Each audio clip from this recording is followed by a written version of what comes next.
Loud speaker नहीं उतारे गए। और रिजवान जी यही तो मुद्दा है। ये लाउड स्पीकर धरोहर बन गया है एक धर्म का, क्यों? जी थैंक यू। मैं दूसरी बात थोड़ी सी अलग हटके एक पूछना चाहता हूं और निवेदन करना चाहता हूं। नाविका जी, आजादी के बाद एक चूल्हा बना राजनीति का, चूल्हा जिसको नाम दिया गया सेक्युलरिज्म। ये मत सोचिएगा कोई तरफदारी कर रहा हूं या सफाई दे रहा हूं। इस सेक्युलरिज्म के चूल्हे में जो लकड़ी डाली गई ना, लकड़ी वो मुसलमान की डाली गई और तीली दी मौलानाओं ने और सेक्युलर पार्टियों ने। नाविका, मैं आपके शो पर एक सवाल पूछता हूं, आपसे नहीं, आपके पैनलिस्ट से। अरे भाई, मेरे कांग्रेस के प्रतिनिधि, मेरे सपा के प्रतिनिधि, मेरे शिवसेना के प्रतिनिधि, अगर तुम्हें लाउडस्पीकर के लिए परेशान होना है तो तुम जो मंदिर से लाउडस्पीकर उतारे गए प्रभु, उसके लिए परेशान हो। तुम मुसलमानों के प्रवक्ता क्यों बन रहे हो? तुम्हें मुसलमानों जवाब दीजिए गजेंद्र सांखला जी, क्यों? क्योंकि मुसलमानों को ये जरूरी है नहीं, तो आप क्यों हिमायती बन रहे हैं मुसलमानों के? मुसलमानों के प्रवक्ता कांग्रेस को बनने की जरूरत नहीं है, बीजेपी के लोग बने हुए हैं। ये कर क्या रहे हैं? यही तो कर रहे हैं, इनका काम ही यही है। अरे आपसे क्या मतलब मस्जिद में लाउडस्पीकर उतरे ना उतरे, आपसे क्या मतलब मेरे भाई? ये मैटर मुसलमान का है, मस्जिद का है।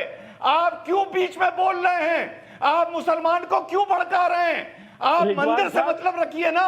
रिजवान साहब, अभी जिस समय बीजेपी के प्रवक्ता ने कहा था कि रात को लाउड स्पीकर सुन करके बच्चा सुबह इल्ला इल्ला लिखेगा, उस समय आपने बोल के ये क्यों नहीं कहा कि वो राम भी लिख सकता है, लक्ष्मण भी लिख सकता है, शिव भी लिख सकता है?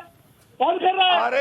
अरे कौन कर रहा है इल्ला इल्ला? सुन लीजिए, किसने कहा इल्ला इल्ला? सुबह 5 बजे का लाउडस्पीकर, सुबह 5 बजे का लाउडस्पीकर ना आजान का बजेगा, ना किसी कथा का बजेगा, ना किसी पूजा का बजेगा।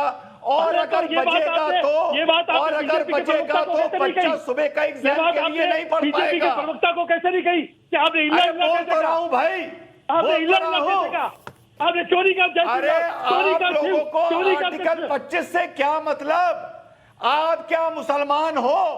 अगर आपको आर्टिकल 25 से मतलब है तो पहले अपना धर्म परिवर्तन करो। आप तो सांखला जी, आप तो झारखंड के माइनॉरिटी अफेयर्स मिनिस्टर की बात कहिए ना।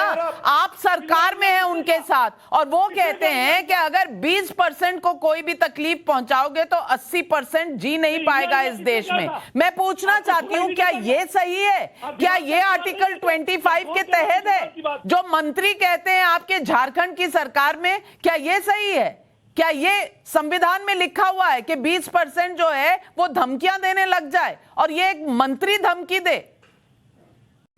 अगर कोई धमकी दे रहा है तो कानून के अंदर, संविधान में प्रोविजन है, उसके खिलाफ FIR दर्ज करो और उसको अंदर डलवाओ। वाह वाह, सरकार आप चलाएं, सरकार आप चलाएं और FIR हम दर्ज करें। उसके खिलाफ हिंदुस्तान का नहीं, बड़ी मोरालिटी आप दिखा रहे थे कि बीजेपी भड़का रही है। वहां अगर आपके अपने मंत्री भड़का रहे हैं तो आप कह रहे हैं कि FIR दर्ज कर लो। जी हम तो नहीं करेंगे, हम तो वहां बैठे हैं सिर्फ सरकार बनाने के लिए।